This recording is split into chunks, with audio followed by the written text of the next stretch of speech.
সবাইকে স্বাগত জানাচ্ছি আমার দেশ টপ নিউজে। সঙ্গে আছি তাহমিনা তাসির। শুরুতেই জানিয়ে দিচ্ছি সংবাদ শিরোনাম। জামায়াত দল নিয়ন্ত্রণ করছে, দেশও নিয়ন্ত্রণ করবে, শফিকুর রহমান। নিহত পাইলট তৌকিরের বাসায় মির্জা ফখরুল। 4 ইসলামী দলের শীর্ষ নেতাদের বৈঠক, ঐক্য প্রক্রিয়া আরও গতিশীল করার সিদ্ধান্ত। জাতিকে সুষ্ঠু নির্বাচন উপহার দিতে চাই, সিইসি। মাইলস্টোনে বিমান বিধ্বস্ত, নিহতের সংখ্যা বেড়ে 33। এবার বিস্তারিত। জামায়াতে ইসলামীর নেতাদের বেগমপাড়া কিংবা পিসি পাড়া নাই উল্লেখ করে বাংলাদেশ জামায়াতে ইসলামীর আমির ডাক্তার শফিকুর রহমান বলেছেন, জামায়াতের কোনো নেতা কখনোই দেশ ছেড়ে পালিয়ে যায়নি এবং যাবেও না। দল নিয়ন্ত্রণে রাখা জামায়াত দেশও নিয়ন্ত্রণ করতে পারবে। শুক্রবার চীন মৈত্রী সম্মেলন কেন্দ্রে অনুষ্ঠিত জামায়াতে ইসলামী ঢাকা মহানগর দক্ষিণের রুকন সম্মেলনে প্রধান অতিথির বক্তব্যে তিনি এসব কথা বলেন। শফিকুর রহমান বলেন, যারা দেশ ও জনগণকে ভালোবাসে না তারাই বিদেশে নিজেদের দ্বিতীয় ঠিকানা গড়ে তুলেছেন। তারা নিজেদের স্বার্থে দেশ ছেড়ে পালিয়ে গেছেন। অপরদিকে দেশের সংকটকালে জনগণের অধিকার প্রতিষ্ঠায় জামায়াত নেতারা বিদেশে থেকে দেশে এসে স্বাধীনতা, সার্বভৌমত্ব রক্ষায় আধিপত্যবাদের দোসর ফ্যাসিবাদের বিরুদ্ধে আন্দোলন সংগ্রাম করেছে, যার কারণে জামায়াতের শীর্ষ নেতাদেরকে রাজনৈতিক প্রতিহিংসায় বিচারিক হত্যা করা হয়েছে। তিনি বলেন, বিগত 54 বছরে জামায়াতে ইসলামী বাংলাদেশের একজন নাগরিকের প্রতিও অবিচার করেনি, জুলুম করেনি। জামায়াতে ইসলামীর কোনো নেতাকর্মী চাঁদাবাজি কিংবা সন্ত্রাসী করেনি, করবেও না। জামায়াত দল নিয়ন্ত্রণ করেছে, দেশও নিয়ন্ত্রণ করতে পারবে। যারা দলই নিয়ন্ত্রণ করতে পারে না তারা দেশে শান্তি শৃঙ্খলা বজায় রাখতে সার্বিক পরিস্থিতিও নিয়ন্ত্রণ করতে পারবে না।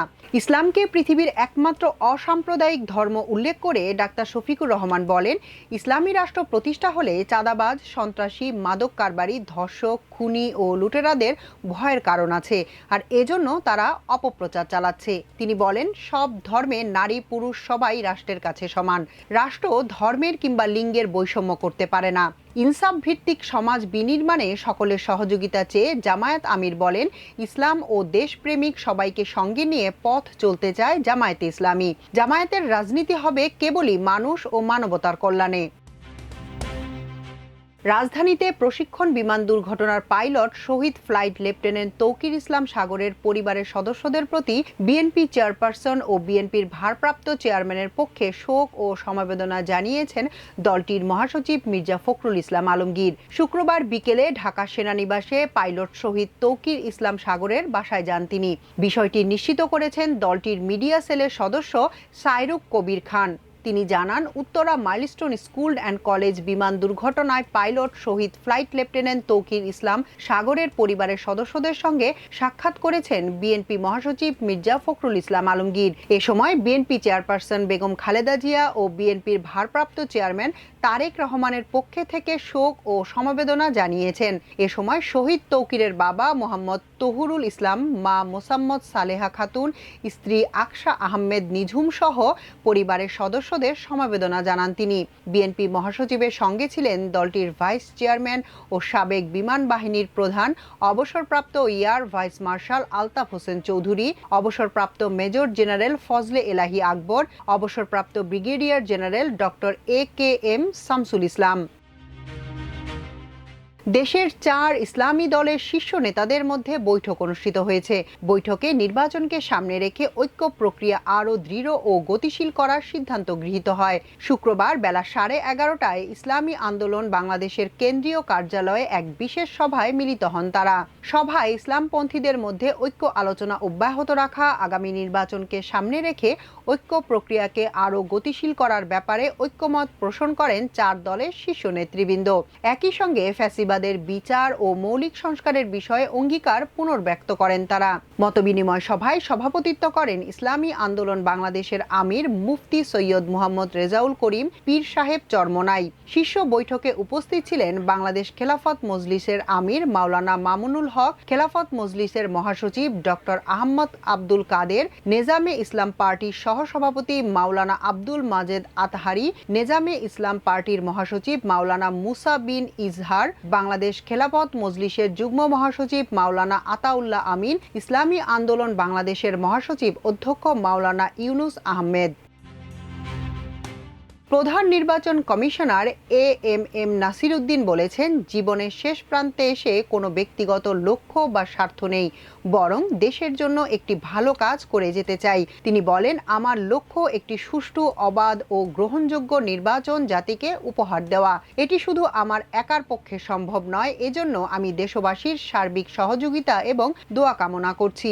শুক্রবার যশোর কালেক্টরেট মসজিদে জুমার নামাজ আদায়ের পূর্বে মুসল্লিদের উদ্দেশ্যে এক সংক্ষিপ্ত শুভেচ্ছা বক্তব্যে তিনি এসব কথা বলেন। খুলনা যাওয়ার পথে যশোরে সংক্ষিপ্ত যাত্রাবিরতির সময় তিনি এই মসজিদে জুমার নামাজ আদায় করেন। প্রধান নির্বাচন কমিশনার আরও বলেন, আমি দীর্ঘ সরকারি চাকরি জীবনে অনেক দায়িত্ব পালন করেছি, অনেক অভিজ্ঞতা অর্জন করেছি, কিন্তু এই মুহূর্তে যে গুরুদায়িত্ব আমার কাঁধে এসেছে তা দেশের জন্য অত্যন্ত গুরুত্বপূর্ণ। একটি গ্রহণযোগ্য নির্বাচনের মাধ্যমে জনগণের আস্থা ফিরিয়ে আনতে চাই। এ লক্ষ্য অর্জনে সকলের আন্তরিক সহযোগিতা প্রয়োজন। রাজধানীর উত্তরার দিয়াবাড়িতে মাইলস্টোন স্কুল অ্যান্ড কলেজে বিমান বিধ্বস্তের ঘটনায় নিহতের সংখ্যা বেড়ে দাঁড়িয়েছে ৩৩ জনে। দুর্ঘটনায় দগ্ধ হয়ে রাজধানীর ৭টি হাসপাতালে এখনও চিকিৎসাধীন অনেকে। স্বাস্থ্য অধিদপ্তরের তথ্যমতে জাতীয় বার্ন ও প্লাস্টিক সার্জারি ইনস্টিটিউটে ১৫ জন, ঢাকা সিএমএইচে ১৫ জন, ঢাকা মেডিকেল কলেজ হাসপাতালে ১ জন, লুবানা জেনারেল হাসপাতাল অ্যান্ড কার্ডিয়াক সেন্টারে ১ জন এবং ইউনাইটেড হাসপাতাল লিমিটেডে ১ জনের মৃত্যু হয়েছে। এদের মধ্যে কারো মরদেহ হাসপাতালে নেওয়া হয়, আবার কেউ চিকিৎসাধীন অবস্থায় মারা যান। সবশেষ আজ শুক্রবার দুপুর ১টার দিকে জাতীয় বার্ন ও প্লাস্টিক সার্জারি ইনস্টিটিউটে চিকিৎসাধীন অবস্থায় মারা যায় মাকিন নামে এক শিক্ষার্থী। মাকিনের বাড়ি গাজীপুর জেলা সদরের কোনাপাড়া এলাকায়। তিনি ওই এলাকার মোহাম্মদ হুসাইনের ছেলে। প্রধান উপদেষ্টার প্রেস উইং জানিয়েছে, দুর্ঘটনায় প্রায় ১.৫ শতাধিক ব্যক্তি আহত হন।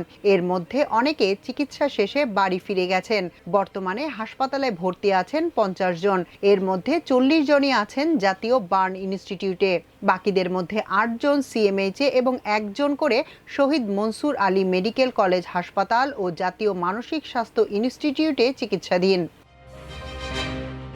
এখনকার মতো এ পর্যন্তই। সবাই ভালো থাকুন, সুস্থ থাকুন আমার দেশের সঙ্গে। চ্যানেলটি ভালো লাগলে সাবস্ক্রাইব করুন। আল্লাহ হাফেজ।